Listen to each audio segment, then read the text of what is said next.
Okay, we're using their spare labor. Exactly. I'm assuming, that might make an ass out of you. I mean, I'm pretty sure the Bay Area stats. Well, what happens when you say, I presume?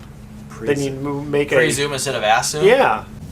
Welcome. You're listening to The Best of Investing on Talk 910. This is the show where we present valuable information about real estate, the financial markets, and other economic business of the day. And for those of you listening for the first time, here's our format. A few guys sitting around a bar having drinks without the drinks, talking business with you, the audience, listening in. I'm your host, Edward Brown, and I'm pleased to have as my co-host Mark Hanf of Pacific Private Money, California's fastest growing private lender, and Robert Schiff of RPM Mortgage.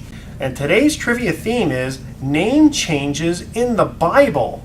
This will be kind of interesting to see name changes in the Bible. Okay, our website is bestofinvesting.com. Check us out on Facebook and YouTube by typing Best of Investing Radio Show. We're also on television, Comcast Channel 26 and AT&T Channel 29 on Saturdays at noon and Sundays at 6 p.m. Check us out on TV. You can see how handsome my co-hosts are.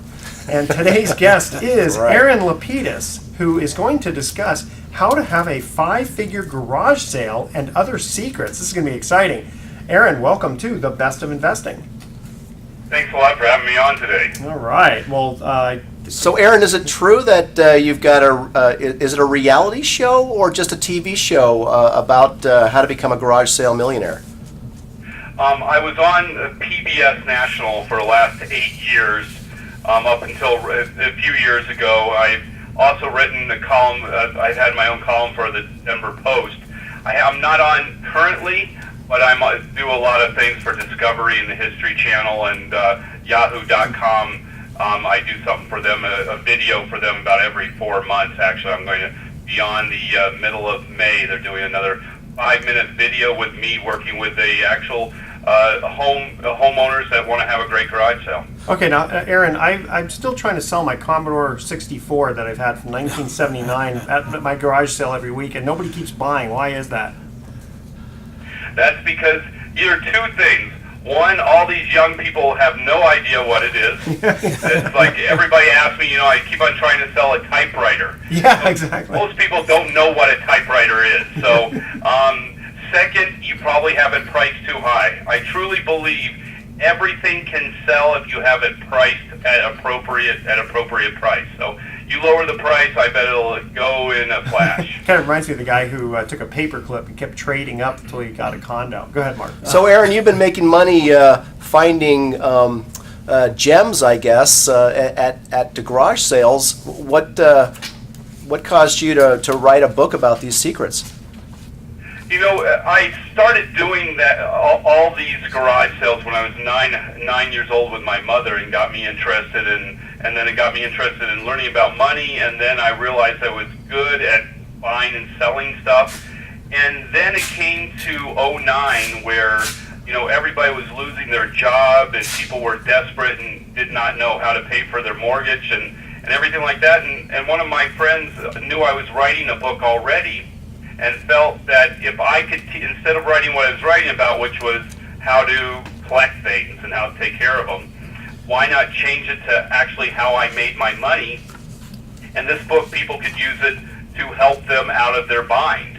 Because I talk about in the book about how to, it's not a get rich quick scheme, it's all about use what you have in your home and market your garage sale well, and then suddenly you get a bankroll of money, and then you just keep on flipping it over by going to other people's garage sales and finding those gems, and that's where it all kind of sprang from. Yeah, and I guess you can't make too many. If you make too many, like that. Aaron, if you make too many mistakes, though, that bankroll goes quickly, doesn't it?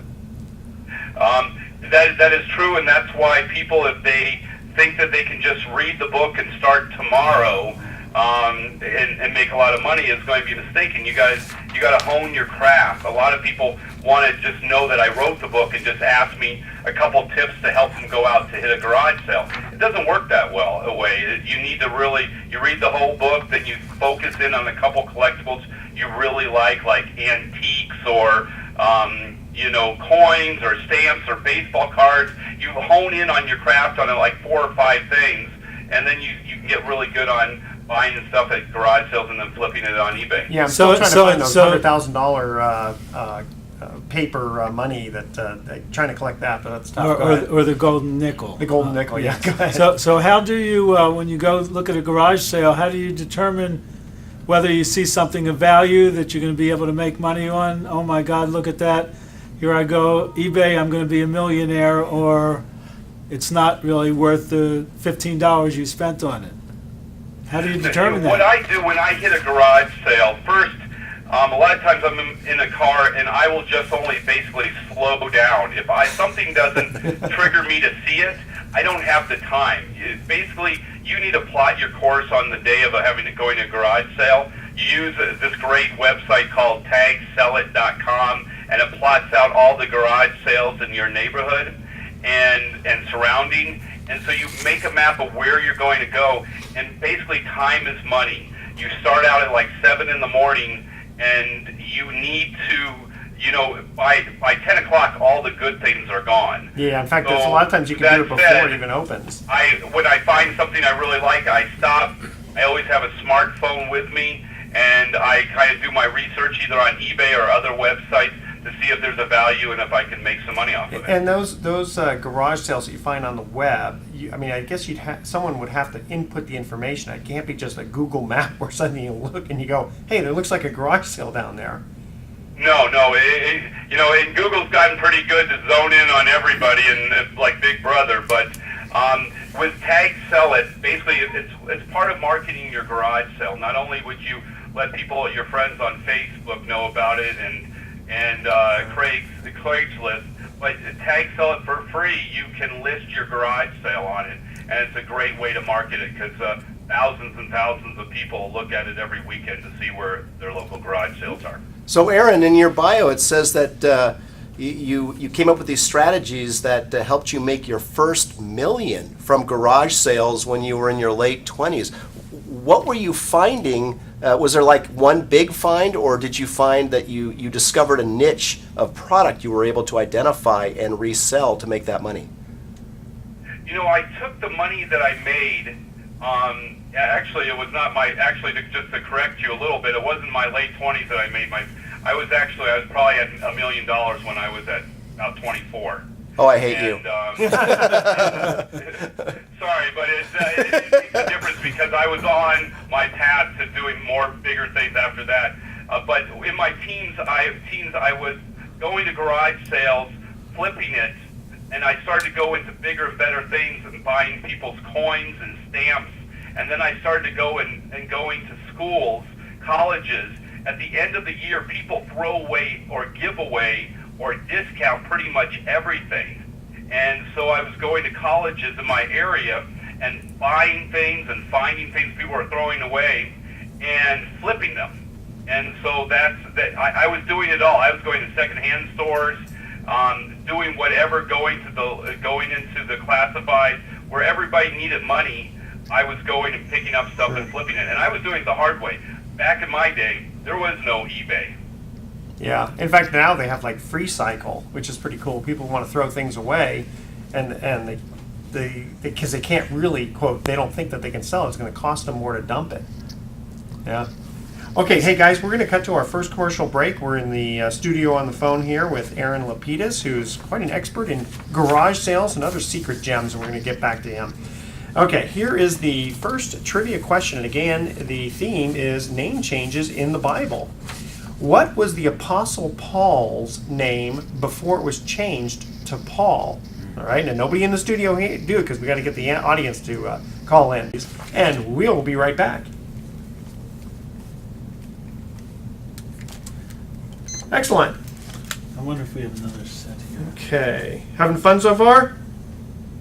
It's fun. It's good. Okay, good. Yeah, he's a pro. It sounds like you've been, Aaron, on TV shows where you've got to bring in some of your exclusive finds.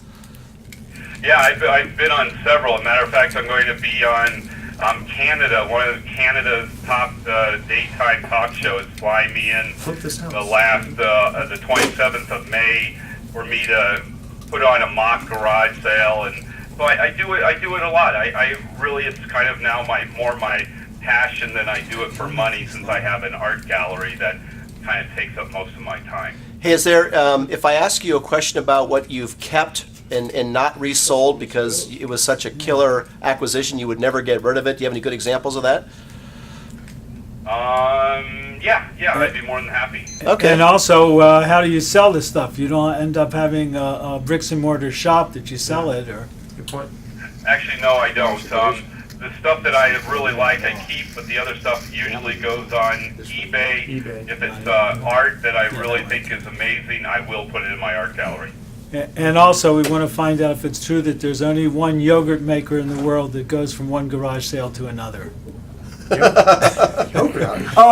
a specific. Yogurt maker. Yeah, I mean a specific- yogurt maker. like an ice cream maker Yeah, type yeah, thing. yeah. Because I've never seen one except at a garage sale, and I wondered if there's only Yogurt one. maker. Oh. Now I get the joke. That was more of a deep longing inside joke of Yeah, really. what your needs are to be met.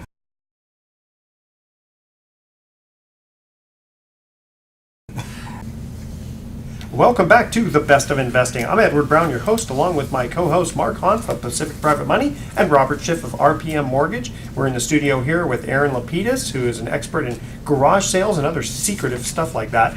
And when we got to the first commercial break, we asked this trivia question because the theme is name changes in the Bible. What was the Apostle Paul's name before it was changed to Paul? Anybody know the answer to that? Saul? Saul, that is correct. Saul of Tarsus. Okay, and Robert, I think you wanted to ask a question. Oh, can I ask this one Yeah, go really ahead. quickly? Okay. In your information here, Aaron, you said the trick to hosting a $100,000 estate sale by yourself. Now, I'm assuming the first thing is not to be the person who's dead because you don't make too much money. So, how do you do that? You know, the big thing where people, when their parents get moved into a nursing home or somebody passes away, they're usually in a rush. They usually live in another state. They need to get the house ready to sell it. They don't have time. So they hire an outside group of people to come on in, price everything, and sell it. And usually those people will take anywhere from 30 to 40% of every item sold. On top of it, they will price things to sell, not price them to push the envelope and get the absolute amount of money, not to price them to think about using eBay or maybe going into a high-end auction. They will price it to sell that weekend. Now, it's interesting, though, Aaron. I was going to say that. Those two things really hurt. Except, what's interesting is where we live over here, surprisingly, a few estate sale, garage sales that I've been to, it was ridiculous. It was like 10 times overpriced what it should have Really? been, rather That's than, amazing. quickly let's just sell it, get our commission and leave. And I don't know, who was doing the auctioning, but or it wasn't necessarily an auction. It was just, an estate sale. You just go in and, look at furniture and dishware and whatever else they had. But it was not a garage sale. I wonder if those are true liquidations, though, when some of those estate sales, I think, are just a business model that are Exactly. made to look or appear like an estate sale. Well, it's Like- an estate sale because it says an estate sale. Yeah, It's the yeah. garage, it's the estate sale, and the estate is the garage. yeah. Or, someone says 125% off, kind of gets you, Yes. that's interesting. So, Robert, you were... Aaron, you have any suggestions for people that are going to hold garage sales and how they can get the most out of their money and their stuff? Ways to show it, or any suggestions for them? Yeah, a couple big things is never sell anything you don't know what it's worth, because that's how people like me make $1 million. So, and every time I say that, people will always say, well, I just want to get rid of it. I don't have time to do any research on it. Well, just know by that, somebody's going to be making money off you, and if you're okay with that, then you're okay with that. But if you really want a $1,500 to $2,500 garage sale, you need to find out what the value of it is, because to have a garage sale doesn't mean you have to have it sold in your garage sale. It means that you're putting it out to sell. eBay may be a better venue for that item. Small items that are easily shipped, that are worth $75 on up, could garner more money on eBay than in a garage sale. Well, so that's something you have to think about. So that's the big thing. The second big thing, if you want a lot of people at your garage sale, the number one thing you can do is put out 15 to 20 large signs, 3 by 5 foot signs. and place them anywhere from a couple blocks away to up to 3 miles away. Those things, by far, will make your garage sales successful. Hey, Aaron, it's funny. I used to live on a very busy street, and it was so good for that. We never even had to put up a sign. All we had to do was just put stuff out on the driveway, and people would just stop by. In fact, I'll bet you were one of those guys who, when we said if we did put up a sign that said open up at 10 a.m., you'd be there at 7 a.m. going, hey, can I start buying some of this stuff now? Actually, no, I would never do that. I would be at your house the night before offering you $20 just to take a look. Yeah. Hey, Aaron, any examples of stuff that you found at garage sales that you said, oh, there's no way I'm going to sell this. This is too cool? Yes, I have. There are times that I come across historical documents, and people will say, that's at a garage sale? Well, a lot of people don't ask the owner of the garage sale, do you have anything else to sell? And I will always say, do you have anything like old firearms, old historical documents, old comic books, old money? So when I find something historical or an old weapon, I have been known to usually keep those things because I collect old weapons and presidential and historical documents. I'm always a buyer, and wherever I find it, I usually just will keep it for my own office. Yeah, I try to do that. Do you then at some point when you get a collection and it's significant increase in value because it's a collection, then sell that, or do you tend to keep those? Absolutely, and I'll give you an example. My collection that I'm collecting right now is every single president of the United States in a document. Not a cut signature, which is just the signature in a document, like a pardon or a letter. And I have 70% of all the presidents right now. What do you got from Franklin Pierce? That I will be, that'll be something that My will favorite president. pay for See, the my one that was president for son's 3 days or college something. education, hopefully. What do you have from Franklin Pierce, my favorite president? I actually have him. I either have a appointment or a pardon. That's what it was. Is usually that's during the time that I got. I love documents because they have these big wax stamps on the bottom, Sure, and they're yeah. usually double signed by not only the president, but could be either the Secretary of State or the Secretary of War, depending on what kind of party and pardon it is. Do you like that TV show Pawn Stars? I do, but it's Hollywood. Yeah. Everything is staged. That Rick, the guy Yeah.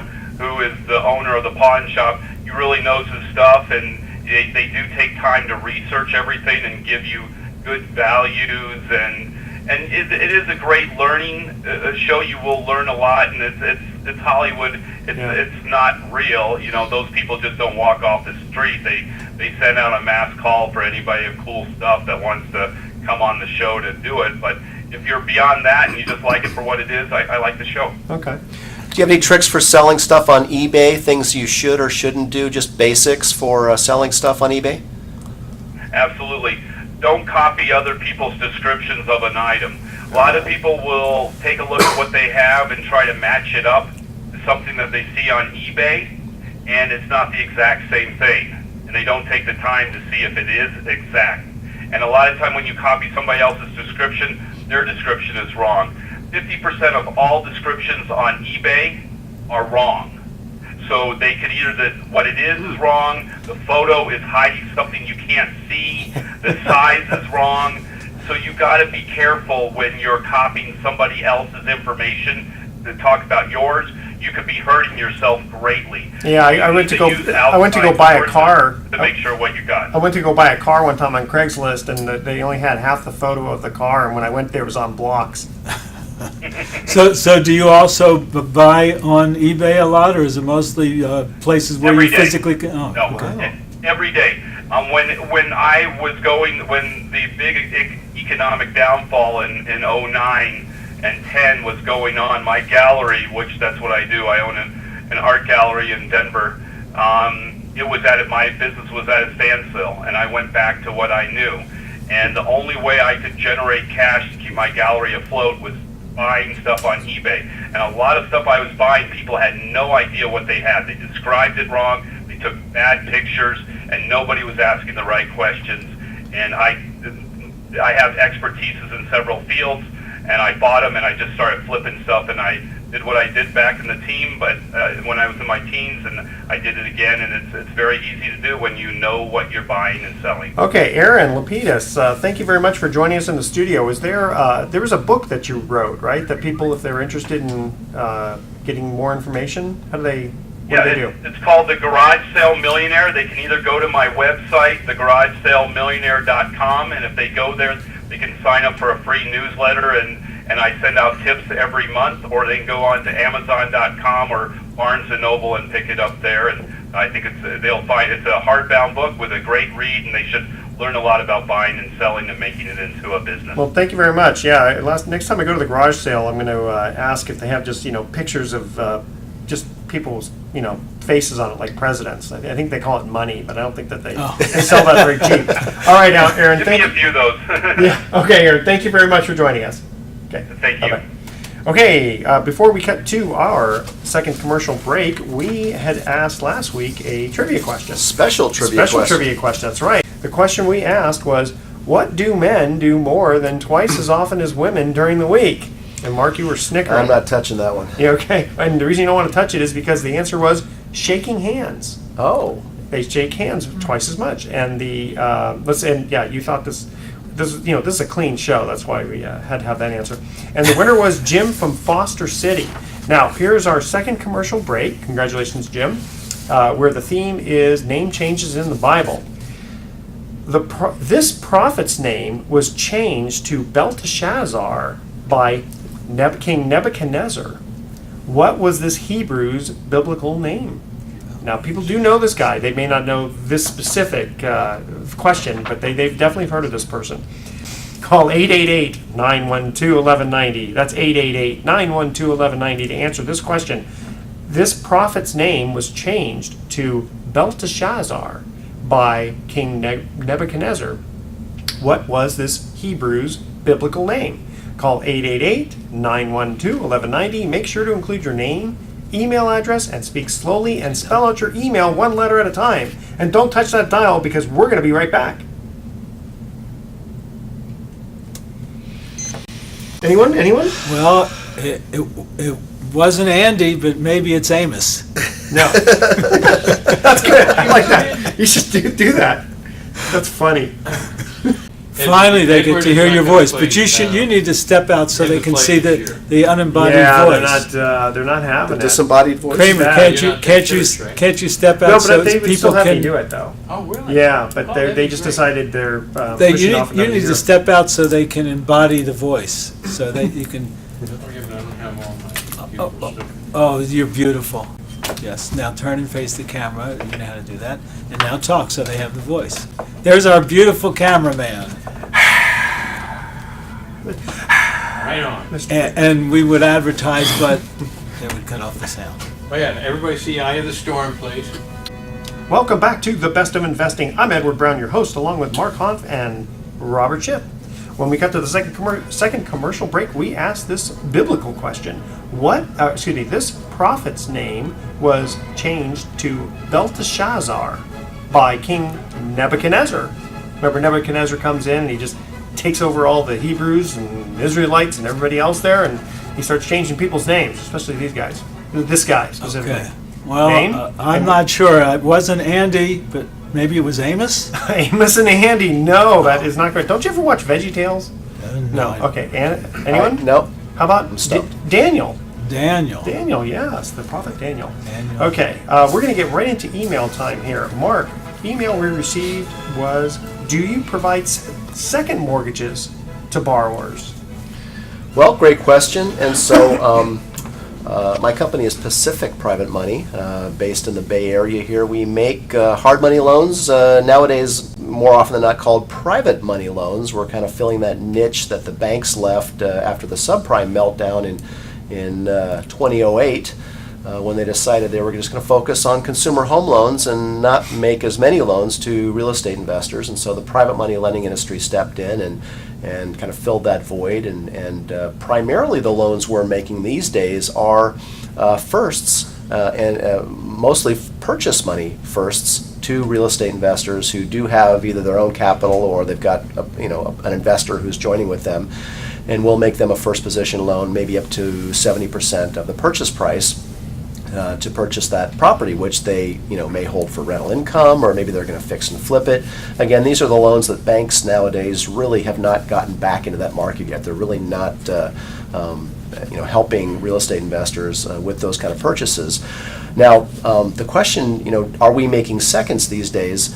10 years ago, and actually up until the last 5 years, the hard money and private money lending industry, for the most part, existed to make seconds. I mean, that's generally why you went to a guy. That's what it was primarily. Right. Yes. So when people think, hard money, those are the guys that make seconds. And so the problem with that is that Misters Dodd and Frank, after the subprime meltdown, came out with the Dodd-Frank bill, which everyone has heard of, but very few people know really anything about it or the details. But they passed legislation that was about 2,500 pages long, and they're still writing regulations to enforce the laws set forth in the Dodd-Frank regulations, which, among many, many other things, have are intended to prevent another subprime crisis. So what does that mean? Well, what that means is that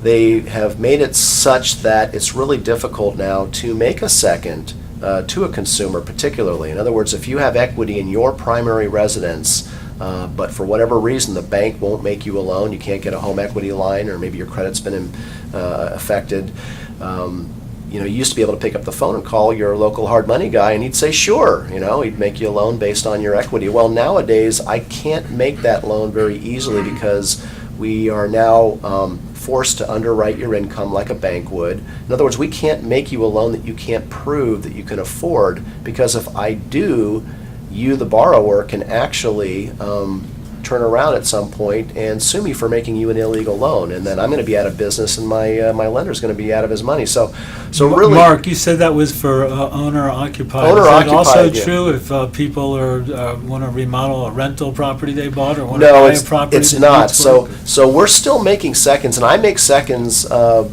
Several, maybe one or two loans a month will make seconds. In fact, we got an application today. If it's well secured and the combined loan to value of the first and the proposed second is conservative, and in private money, conservative would be no higher than 50 to 60% of the loan to value, and usually you're a little bit more conservative with the second than you would be with your first. You're not going to do like a $50,000 second behind $1 million first. Well, that's the other thing. We normally don't do a small loan behind a big loan, and we normally don't do a loan behind another loan where the combined percentages is, say, over 60 or 65%, just because, again, the nuances of and the fears that lenders have in going in second position. And addressing the fears issue, people who lend privately, and we have several hundred clients who lend privately, particularly if they've been doing it for a while, they may actually have personal experience with losing money on a loan they made in second position. So they're reticent to go back into that part of the pool. They would rather make a first position loan, all things being equal. And what kind of rate can an investor earn on a second? Seconds generally need to pay at least 12% and oftentimes higher. And the reason is because on first position loans, I can still get rates between 10 and 11, generally speaking. So if you can get, and as an investor, that means the investor would be getting 9 to 10%. So let's just say, for example, if you as an investor can earn 9% on your money by investing in a first, to entice you to do a second and then take the risk that you might have to take overpayments on that first, you're going to want to make, in my opinion, a significantly higher, not just 1 or 2 points, but maybe you would get a 12% return and the note rate might be 13%, or maybe Sure. the note rate's 14 and you're getting 13. So again, there needs to be an adequate risk-reward differential, and a lot of people who call my office don't understand that. They think they can get a second on their property that they think has tons of equity to lend on, but they don't want to pay more than 8 or 9% on the note, and that's just not realistic. And for some reason, they're calling you, and they tried to go to the bank to get a line of credit and weren't able to. Right. So so they're thinking, well, if I get a line of credit from the bank, it's going to be 4 or 5%. So I ought to be able to find something privately for 8. Well, in a perfect world, yeah, you could or should, but it's just doesn't work that way because private individuals are not making their capital available on secondary notes for, generally speaking, not less than around 12%. And aren't there some provisions of the Dodd-Frank that if you go over a certain percentage, you're violating some of their regulations?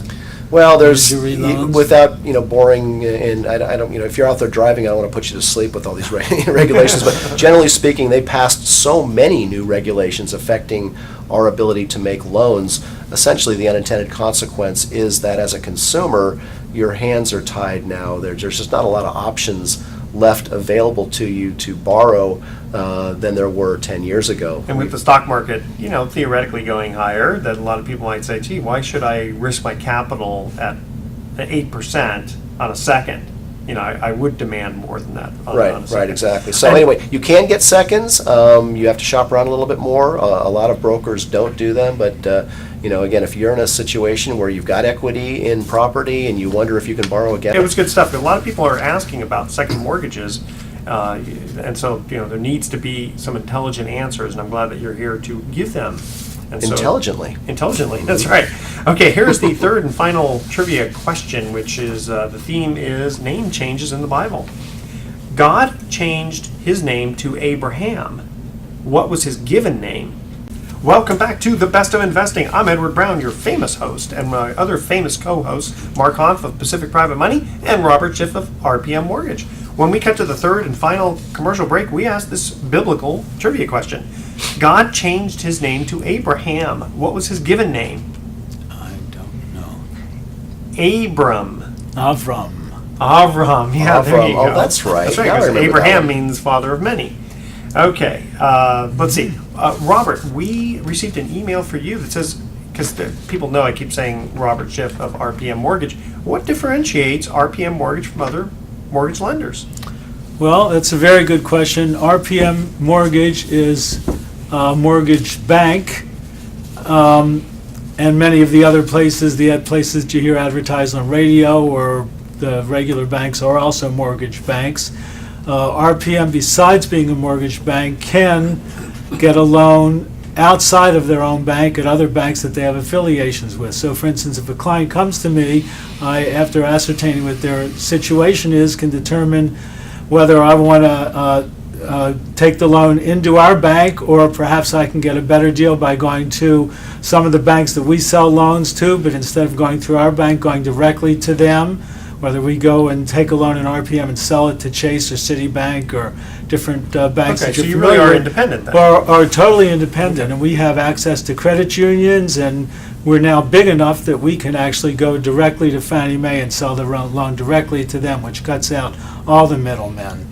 The other thing is that if you answer an ad on the radio or TV, there's somebody sitting in a room somewhere, maybe not even in California, somewhere that has no understanding of the intricacies of your situation. Whenever I get a client, I really, before I can decide where I'm going to take it, really have to understand the whole picture, especially these days, is about the opposite of what used to be. If you fogged a mirror, you would get a loan. And now, all the banks are selling their loans primarily to the government. The government is looking at over all these loans because they don't want to get burned, and if there's anything that they determine doesn't meet all the Dodd-Frank regulations, the government can turn back to the bank and say, we don't want this loan, you have to buy it back from us. Yeah. Consequently, all the banks have underwriters that are really nitpicking, and it's incredible the details that have to be ironed out on what would seem to be vanilla loans. So Yeah, I thought it's- you were going to say they're going to have to fog 2 mirrors. Oh, no. It sounds like a lot worse than that. Wow. Okay, so So you're kind of a it's one- really important to also, RPM is amazingly the second biggest lender in the Bay Area for residential mortgages, other than one of our larger name competitors. Thank you very much, Robert. And Mark, off commercial time we were talking, and you had an extremely interesting story. Well, I've got a real estate story that you're probably not going to read in the papers, although you may in a future, maybe Sunday Chronicle, but Not Madoff. well, we've known, I mean, anybody who's following real estate today knows that inventories are tight and prices have gone up, and in some markets they're up, 20, maybe even 30% year over year. But here's a story. I make loans to rehabbers, and I'm going to close on a loan next week to one of my rehabber clients who's buying a home in San Francisco, single-family home, and he was the winning bid. And he's paying 65% over asking price. And he is going to remodel that property. Say that again. He's paying He's more paying than 1.5 times the list price. Yeah, he's paying 65% And he's over somebody asking. that's going to then spend more money on the house to rehab it. Right. So Yeah, this, that doesn't include the rehab. That's a good point. so I know we're a little bit short on time, but I just wanted to say that this is one of the reasons why people who are, individuals, families who are looking to buy a home to move into are having a tough time of it, because they're competing with rehabbers who have the ability to overpay significantly for a property because they're going to do a whole house remodel, add square footage, and in taking advantage of this this very hot market, they're going to turn around and sell that for multiples over. So this particular client, rehabber client, is going to pay around $1 million for a property that was listed significantly less than that. They were the winning bid with a all-cash quick close, and they are going to excavate basement footage out and turn one level essentially into 3 levels. A house that is right now has 907, just under 1,000 square feet, is going to have almost 3,000 square feet. Okay, let when they're me done. interrupt you for a second. The reason he's able to quickly close is because partly that's your money. Right, he's that's going to use, in. I mean, he went in with an all-cash offer, but he's really going to use a hard money loan, which is where we come That's in. where you come in, yeah. And he can overpay for the property because he can do something that 98% of the buying population out there cannot do, which is they're not experts at excavating basement area and doing complete and total, almost brand new house remodel. They're able to do it within the footprint, so it doesn't require special planning commission. And It's he just also probably, really to be safe, has to really have a very good idea about how much it's going to cost him. They do. And They what do it's this going to all be the worth time. on the outside. So you as a home buyer out there, you're competing with companies that can go in and turn a house into a completely different house and sell it for multiples of its original value. And so someone who just wanted to buy it and maybe remodel the kitchen but keep it and live it as a primary, they can't pay what my client is paying for that house because they don't have that same business model. So it's really a part of the challenges in the real estate market today is the lack of inventory and what it's causing. That's a really good example of the market today, like you said, Mark. And my experience with purchases that I'm involved in is most of them, they have tried 3 or 4 or 5 times to get into a deal, and the realtors are telling me that all the multiple offers, if they're the listing agent, they have to send out 100 packages, and sometimes the person that gets the bid overbid so much, and after they get in contract, they might look at the property and say, gee, this is more work than we wanted to do for ourselves. And so it's a very difficult time for real estate agents and for a lot of the people that are trying to buy a I'm place. kind of curious on that.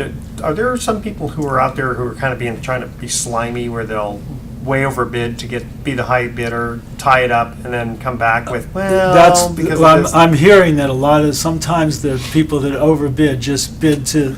If they overbid, then no one else has the right for their inspection period, at least a few days, to decide whether they want to proceed or not.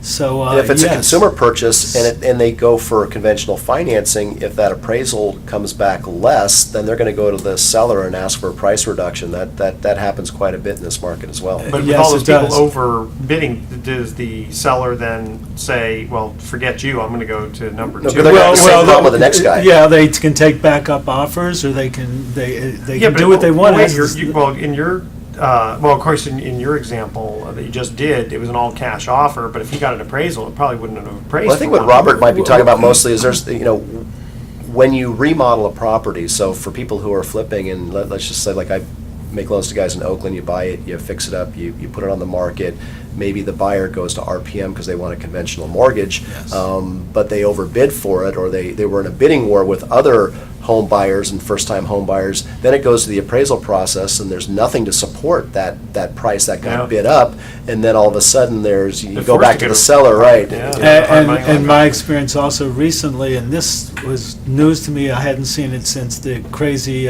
real estate market 5-6 years ago, that when people are presenting offers and say they're coming in with a sizable down payment or all cash, the sellers are now saying, that's great, show me the money before I accept the offer. All right, guys, we had a good show today, and here's our thoughts for the day.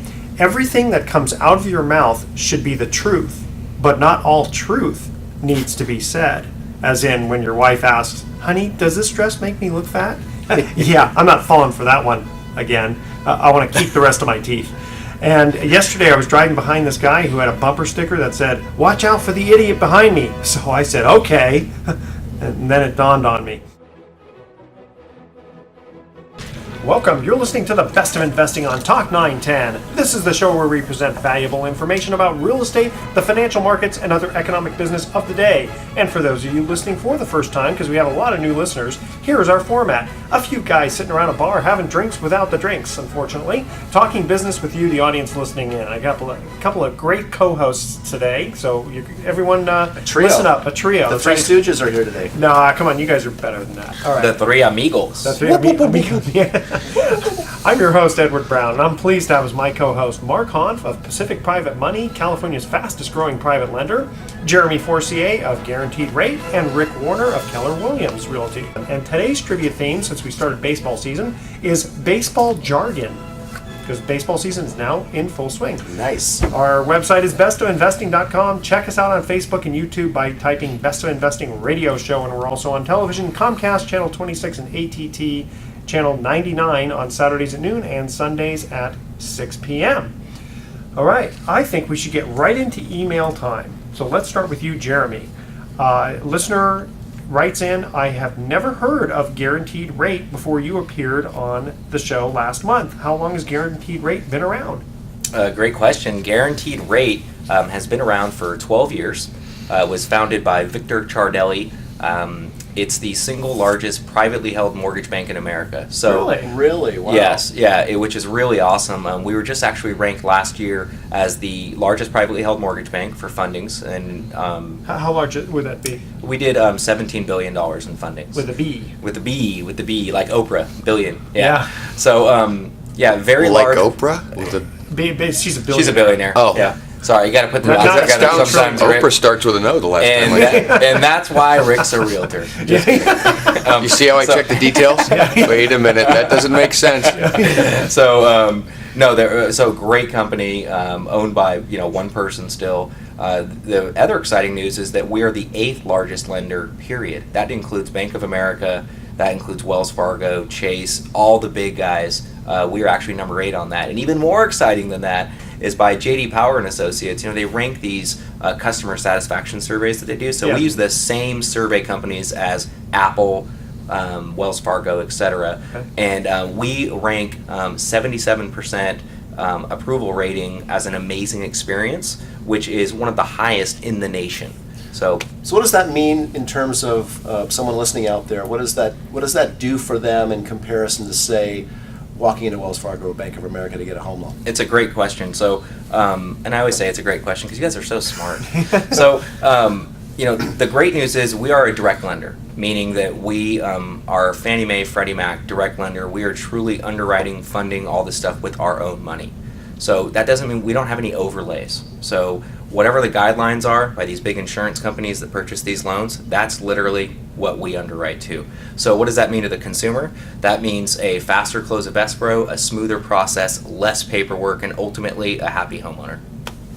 We like happy homeowners. Very So good. do I. What kind of rates are you seeing now? Because I think rates didn't. I know they went Treasuries- down again, and then yeah, they went went up. up. They went up Yeah. and down. Well, yeah, it's They're like bouncing it's along like the bottom, ping pong. really. Yeah, they are. So we're right around 3.5% right now on a conforming 30-year fix. So pretty amazing stuff. What about jumbo? Jumbo, we're at under 4%. So depends on your loan amount. 3.875% is very common right now. Rick's raising his hand because he just got that. No, one of the real Very, very excited. Very excited, yes. And he only has a 200 FICO score. No, I'm just kidding. Yeah, it's true. Well, it's up to 200. It's up to 200. Yeah. Hey, can I actually chime in on that whole Sure, thing? go ahead. Because, so anyway, it's a great, so the consumer thinks that they're going to get a better deal from going with their bank, or that they're going to maybe qualify better, or whatever it is. And in fact, my experience is when I deal with any of the four big banks as a realtor, it ends up being a super challenge, and they have no real sense of getting the timing done. And that has been a problem, for us as realtors, not just me. So. Jeremy, how fast are you closing loans these days? We can close one. We have a 25-day guaranteed close. That's cool because That's amazing. Yeah. Yeah. What about with the appraisal? I mean, how long does the appraisal take? Usually 5 days. Yeah, so if we get a contract today, we can put an appraisal order in, today, and get it back in 5 business days. Pretty amazing. Okay, Yeah. so I know there's the audience out there wants to get a hold of you for a loan. How do they get a hold of you? Sure. Best way is to go ahead and give me a call. My phone number is area code 415-717-7155. That is my cell phone number. It'll direct the call to wherever I'm located. We currently have operations in Danville, Campbell, Sonoma County, as well as Marin. We have offices in all those places. Okay. You can always go to bestofinvesting.com and check out what you look like there. Well, thank you. All right. And Rick, we have an email that we received from a listener that says, what advantage does Keller Williams Realty have over a larger brokerage firm? Yeah, and that's kind of a little bit of an ironic question, because actually Keller Williams is one of the largest real estate companies in the United States, but it's an understandable question too, because we don't have huge penetration here in the West Coast. Kind of started in the Midwest in 1983 and has expanded out, but we have about 80,000 agents across the United States, which is, if it's not the largest, it's number one or number two, Coldwell Banker and a couple others. So the advantage is, we do have that kind of penetration from along, in terms of marketing across the United States. But honestly, the biggest thing, anytime you're picking out a real estate company, is really going to be more about the agent or the broker that you choose. I would say even there's great independent agents and brokers out there that are just as good. And not just as good as you. Well, again, there's some really great agents out there that absolutely are as good as me. The biggest thing is that you take the time, when you're thinking about using an agent or a company, that you take the time to interview them, make sure that they're a good fit for you, that they have tons of experience, that they know how to maneuver in this market, get multiple offers accepted, blah, blah, blah. That's really the bigger deal, honestly. So what is the value add of a franchise like Keller Williams or some of the other brokerage houses? Well, for me, speaking for Rick right now, I would say that with Keller Williams, just like with Guaranteed Rate Mortgage, a lot of it comes down to the culture. What is their mission statement, and do they actually live that with their agents? Because that usually attracts a different type of person to the company, like Rick with Keller Williams or like me with Guaranteed Rate. I know that both of those companies are aligned similar in the sense that it's all about the wow experience for the customer. Not just what you tell the customer and how professional you are, but how do they feel? And I think that that's hard to articulate a lot of times to a consumer when making a decision, because you're not going to talk about how this corporate training is great that we have, but it makes a huge difference in the type of agent and what they're going to pay attention to during the transaction. Well, and you guys have, even though you have different companies, you guys seem to tag team pretty well. Yeah, we do. We're just like Randy Macho Man Savage and Hulk Hogan in the heyday of wrestling. That's what we do. So no, we work really well together. I feel blessed to have Rick in my life, and for anyone that gets a chance to work with him. It's always a great experience. He's a pretty sharp cookie. Yeah, we do, and we that teamwork that we have works so well when we're in the middle of a transaction, because there's just the communication's crazy and getting things done, and we know what each other are doing, we know how to cover each other and all that stuff. That's a very important thing, because a lot of times especially when you're getting over bids, multiple offers, that it's really important to make sure that your banking situation and your buying situation is really tight knit. Well, and aren't most of the best mortgage brokers like Jeremy working with real estate agents directly? And they're not out cold calling or waiting for the phone to ring. You guys have your team of agents that you work with, and you work well together, and you get transactions closed more efficiently as a result. Correct. Yeah. There's a great quote that I read a long time ago that was, communication is the lubrication to every good organization. And I think that goes for even working with your clients, is that the more you can communicate, the better you can communicate. I know, as simple as that sounds, it's hard sometimes to be a really great communicator. You're dealing with a lot of different personalities, you're dealing with a lot of different things that people may or may not understand during a transaction, and you have to have an open line of communication with consumer, agent, title person, banker, attorney, appraiser. Yeah, I mean, the that's list true. goes on and on and on and on. So I think really the best agents, yes, of course, good agents always want to go after realtors because people buy homes. Of course. But the best agents are awesome at communicating. And I think that's the big difference. Okay, we're going to cut to our first commercial break. Here's our first trivia question. And again, the theme is baseball jargon. Hopefully you got a bunch of baseball fans around here. If a batter hits for the cycle, what is the minimum number of total bases he will achieve? All right, the first, you got to think about that one. 912-1190. Mark, don't worry, you don't have to take off your shoes and socks. Yeah. Okay. Well, now you're giving stuff away. Sorry about that. Okay, well, it's less than 20. How's that? Okay, that's a hint. If a batter hits for the cycle, what is the minimum number of total bases he will achieve? Again, call 888-912-1190. Make sure to include your name, email address, and speak slowly and spell out your email one letter at a time, and we'll be right back. Welcome back to The Best of Investing. I'm Edward Brown, your host, along with Mark Hanf of Pacific Private Money, California's fastest growing private lender, Rick Warner of Keller Williams, one of the most bestest real estate agents. You like that? That was awesome. Well thought out. That was good. You You like could that? say the largest if you wanted. Okay, I could. Yeah. All right. Just to go back to the other caller. And then and Jeremy Forcier of Guaranteed Rate. Okay, when we cut to the first commercial break, we asked this baseball trivia question. If a batter hits for the cycle, what is the minimum number of total bases? I counted on my fingers and I got 10. That is correct. Nice. Very good. I have 10 fingers as well. How many do you have? 10. Yeah. I forgot to use my fingers, so I took off my shoes and socks, counted my toes. I came up with 9. You should get that looked into. It's a little creepy. Just kidding. I got 11. No wonder you have a limp. All right, Mark, we received received an email question for you. I've heard you say in the past that you usually don't provide second mortgages. Are there any circumstances wherein you might?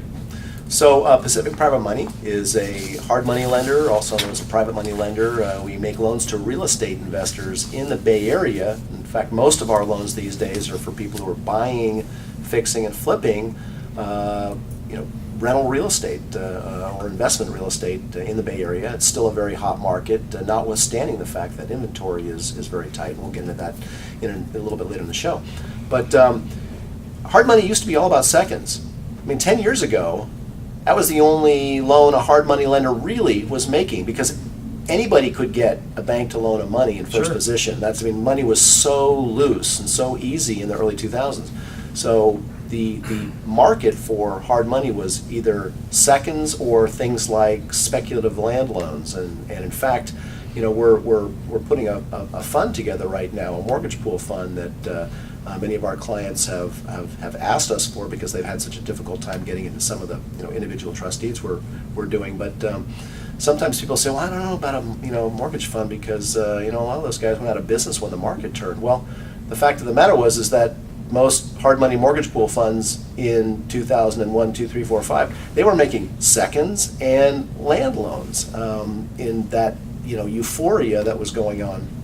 And so it's a much different market today. So we can still do seconds, but I'll be honest with you, there's not a lot of demand from the investor side, from the lender side. The appetite for seconds has really diminished, because you don't need, as an investor, as a private lender, you've got your choice of hundreds, if not thousands, of first position loan funding opportunities.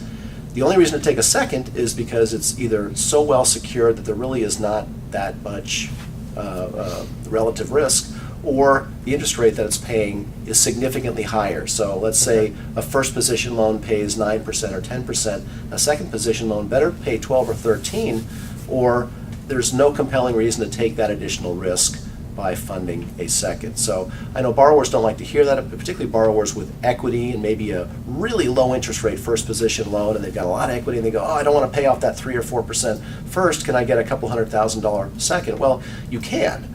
And some lenders will do it, but it's just not the same hard money market as there And as it was 10 you're years seeing ago. you're seeing enough deal flow that you can provide That's good first and mortgages? again, that's the reality of it is we have such good deal flow now, meaning the demand for capital is so high, and the banks are not serving that demand with respect to real estate investors. They are with homeowners. Homeowners, my God, you don't need to use hard money at all, generally speaking. But for investment property, banks can't react quick enough because oftentimes you got to close quickly.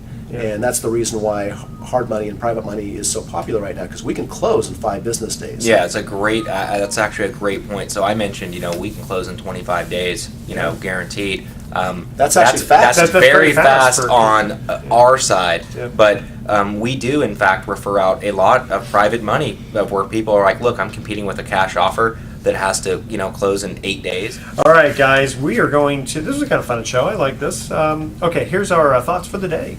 When I was a kid, my mom told me that the average person spends 9 years of their life in front of a television. So, of course, I responded, it would be a lot less if there weren't so many commercials. Yeah, that didn't work.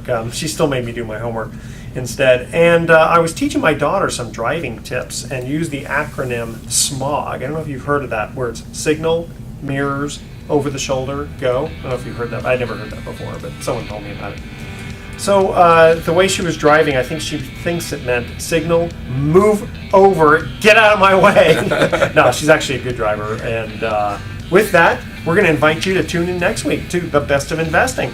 We're going to be giving away 9 more free vacations for answering trivia questions. Thanks for listening. On behalf of our team, I'm Edward Brown, wishing you the best of investing. So long. Good, that actually That was a good. great one. Hey, Mark. Awesome. Yes.